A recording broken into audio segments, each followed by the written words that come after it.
Nabi SAW bersabda, "Man adza dzimmiyan faqad adzani." Siapa orang yang menyakiti orang non-muslim, orang kafir zimmi, maka sama saja dia menyakiti aku.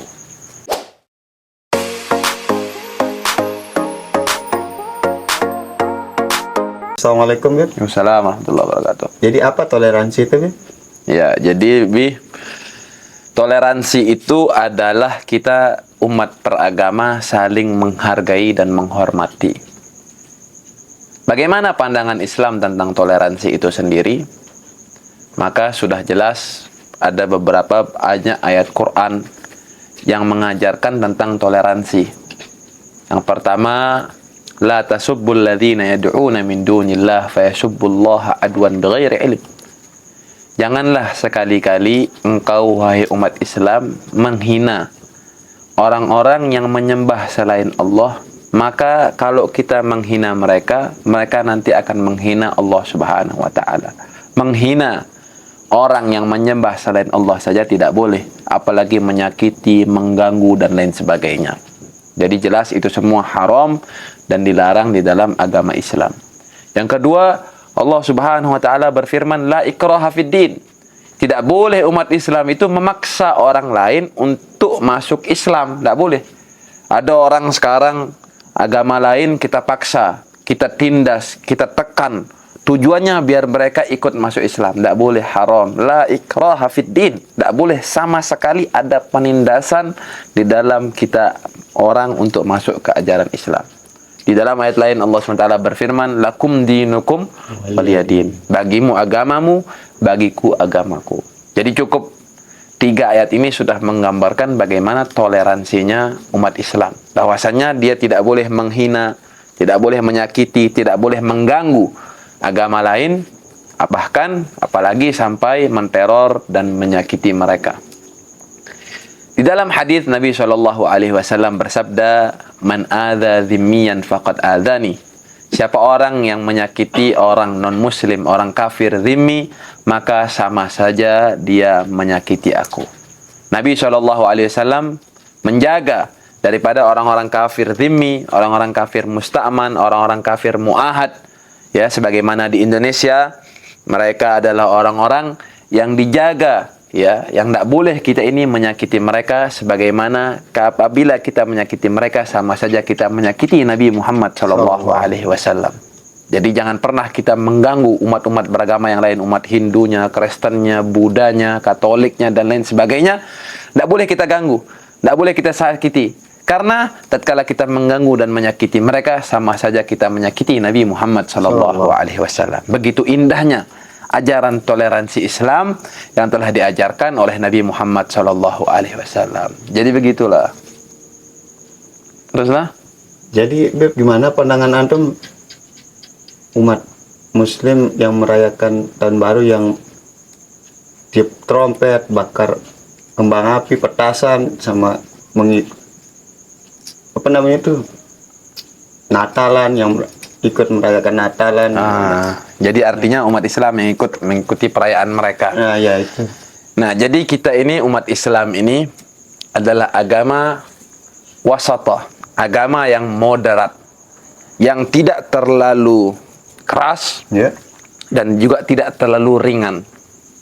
Wakadzalika ja'alnakum ummatan wasatah. Engkau adalah umat yang dijadikan moderat, tengah-tengah. Ya, artinya kita tidak boleh mengganggu dan menyakiti mereka. Kita juga tidak boleh ikut perayaan mereka. Gitulah. Jadi kita tidak boleh ganggu. Misalnya di sini sekarang ada umat Kristen yang sedang merayakan daripada Natal. Kita tidak boleh ganggu, kita tidak boleh hina, kita tidak boleh sakiti. Begitu juga, jangan kita ikut-ikutan Natalan. Jangan kita ikut masuk ke gereja, kita ikut perayaan-perayaan Natal, kita ikut mengucapkan selamat Natal. Jadi itu semua juga dilarang. Tidak boleh kita ikut dalam perayaan mereka. Karena Rasulullah SAW bersabda, man tashabbaha biqaumin fahuwa minhum. Siapa orang yang menyerupai satu kaum, maka dia tergolong daripada kaum tersebut. Artinya menyerupai di sini menyerupai dalam hal-hal yang memang fondasional, hal-hal yang memang tidak boleh kita menyerupai mereka. Ya, termasuk menyerupai mereka adalah kita ikut Natal. Termasuk menyerupai mereka juga kita ikut merayakan Tahun Baru Masehi. Ya, Tahun Baru Masehi ini yang diyakini oleh umat-umat Kristiani bahwasanya Tahun Baru Masehi ini adalah tahun lahirnya Nabi Isa alaihissalam. Yang mana bulan Desember ini atau awal Januari ini yang mana adalah musim dingin yang mereka yakini. Sedangkan di dalam kitab suci Al-Quran, lahirnya Nabi Isa itu di musim panas. Ketika tumbuhnya berbuahnya daripada kurma. Ini kan kita percaya mereka atau kita percaya Al-Quran. Al-Quran bilang lahirnya Nabi Isa itu di musim panas. Tapi menurut keyakinan mereka, lahirnya Nabi Isa itu di musim dingin. Ya, jadi itu dia pertama. Yang kedua, perayaan Tahun Baru ini adalah perayaan yang dilakukan oleh umat-umat Kristiani yang mana mereka meyakini bahwasannya ada salah satu dewa mereka yang bernama Janus. Janus ini makanya lahir namanya Januari dari kata-kata Janus. Janus ini adalah satu dewa yang memiliki dua kepala. Dia punya dua kepala. Jadi apa maksud filosofi dua kepala ini? Maksud dua kepala ini kita memikirkan setahun masa lalu kita, yang tahun lalu misalnya 2023 ini kita pikirkan, kita introspeksi 2023 ini, dan kepala yang ke depan kita bagaimana memikirkan masa depan kita yang ke depan daripada tahun depan.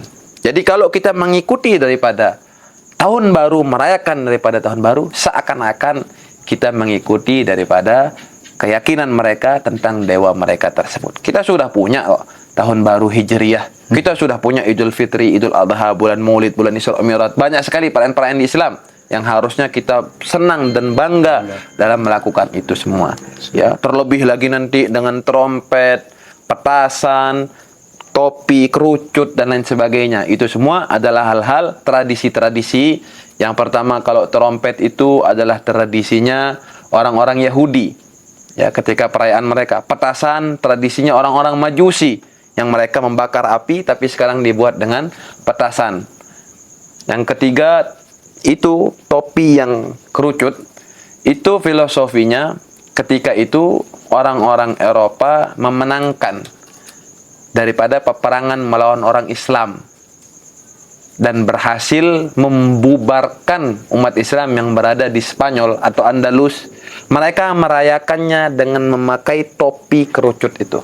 Jadi setiap orang yang memakai topi kerucut itu bentuk perayaannya di masa lalu bahwa mereka menang terhadap umat Islam. Nah, saat ini sedihnya ada sebagian umat Islam yang memakainya. Ya, jadi hendaknya kita boleh keluar di tahun baru, boleh kita ini melakukan bakar-bakaran di tahun baru, tapi tanpa ada rasa di hati kita merayakan daripada tahun baru tersebut. Tahun baru ini sama saja seperti malam-malam yang lain. Malam tahun baru ini sama seperti malam-malam yang lain, tidak ada keistimewaannya.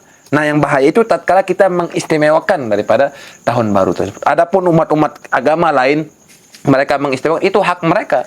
Kita tidak boleh ganggu, kita tidak boleh sakiti, dan kita juga tidak boleh mengikuti. Jadi begitulah. Jelaslah? Alhamdulillah. InsyaAllah semoga keimanan kita dan keyakinan kita dijaga oleh Allah SWT dan akhirat. Amin ya rabbal alamin. Jadi alhamdulillah Beb, terima kasih banyak Beb. Jadi sekarang saya sudah tahu semuanya Beb.